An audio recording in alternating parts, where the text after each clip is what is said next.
Everyone, this is Sakshi. Welcome back to my YouTube channel. So आज हम पढ़ेंगे artificial intelligence class 9 का chapter number 1 introduction to artificial intelligence का part 2। इस video में हम कवर करेंगे आर्टिफिशियल इंटेलिजेंस की हिस्ट्री और AI ethics.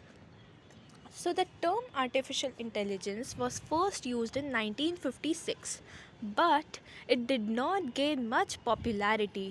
With time, the use of computers increased, the internet was born, and the mobile internet picked pace.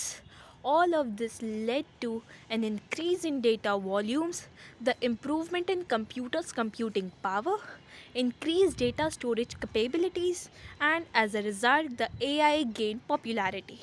अब जो ये टर्म है AI, ये सबसे पहले 1956 में यूज़ की गई थी, लेकिन ना उस टाइम पे इतने कंप्यूटर्स थे, ना लोगों के पास स्मार्टफोन्स थे, तो ये इतना पॉपुलर नहीं हुआ.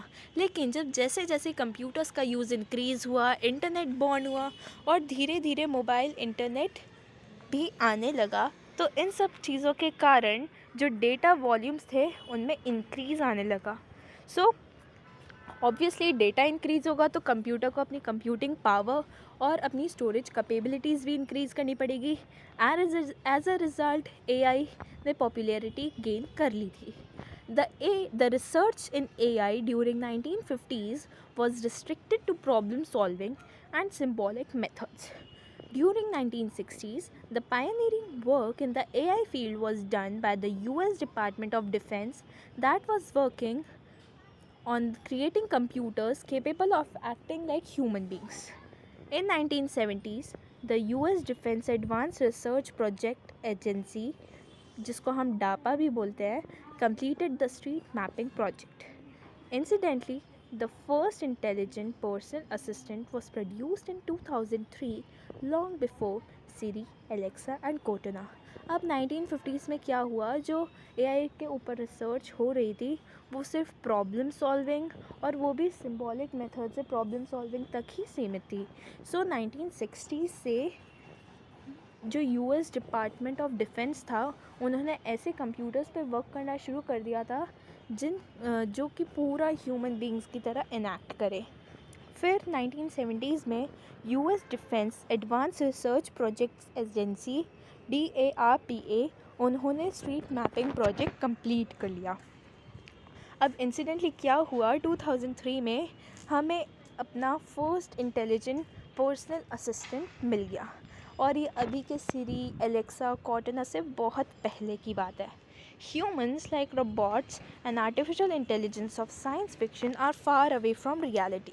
The development of self-aware AIs has not shown much progress, and it will continue to exist in the field of science fiction for some more time to come.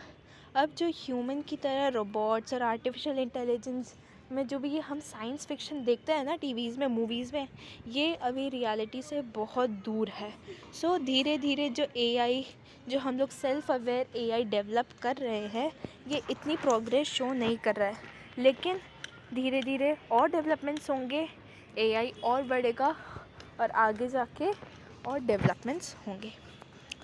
Next ये हमें दे रखा है एक छोटा सा टाइमलाइन, हिस्ट्री टाइमलाइन AI की, जो कि आपकी बुक के AI हिस्ट्री के पैराग्राफ के नीचे दे रखी है. इसे अच्छे से पढ़ लेना. इसमें ईयर टू ईयर बता रखा है कि किस ईयर में कब कौन सी AI की इम्पॉर्टेंट हैपनिंग हुई थी. Next is AI ethics.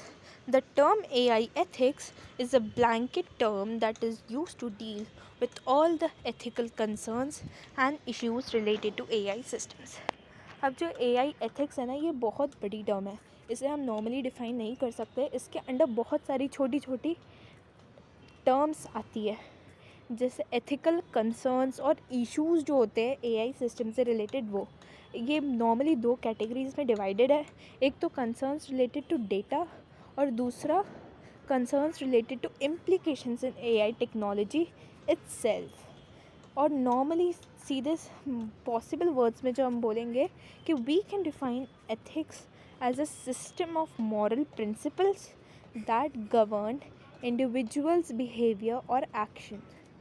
Ethics are concerned with what is suitable for individuals and society. Similarly क्या होता है, ethical concerns ऐसे इश्यूज़ है, ऐसे सिचुएशन है, ऐसे कंसर्न्स है जो कि इंडिविजुअल्स, सोसाइटी या ऑर्गेनाइजेशन के अलग अलग चॉइसेस टर्म्स की क्या क्या सही है और क्या क्या गलत है. Okay, so on one end of the spectrum, we have concerns related to the use of AI to control defense equipment. For example, AI control nuclear missiles capable of making independent decisions or AI equipped armed military drones. अब अगर AI पे control नहीं होगा, rules and regulations नहीं होंगे, तो क्या होगा, जो न्यूक्लियर मिसाइल्स है और जो उन्हें बनाने का तरीका है, अगर ये सब AI के हाथ लग गया और AI खुद की आर्म्ड मिलिट्री ड्रोन्स बनाने लगे, तो ये फिर आगे जाके इसकी बहुत हमें कॉस्ट भरनी पड़ेगी. ओके, सो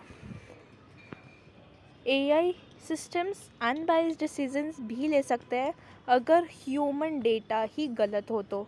मीन्स अगर AI के पास खुद का माइंड नहीं है, लेकिन रोबोट्स में अगर उसका गलत तरीके से यूज़ हुआ, टेररिस्ट के हाथ जा सकता है, कुछ भी हो सकता है. सो we have to pay a lot of big costs. So the real life incident mentioned above is the only tip of an iceberg. In earlier chapters, we learned about AI and its components, how these components relate to our daily lives, how they relate to the sustainable development of our planet, and the possibilities associated with this technology. तो ये सब जो topics है ये हम आगे भी पढ़ने वाले हैं और मैं आपको एक एक करके वीडियोस में सब कुछ समझाऊंगी. So thank you for watching this video. Please do like, comment and share this video and subscribe to my channel. Bye.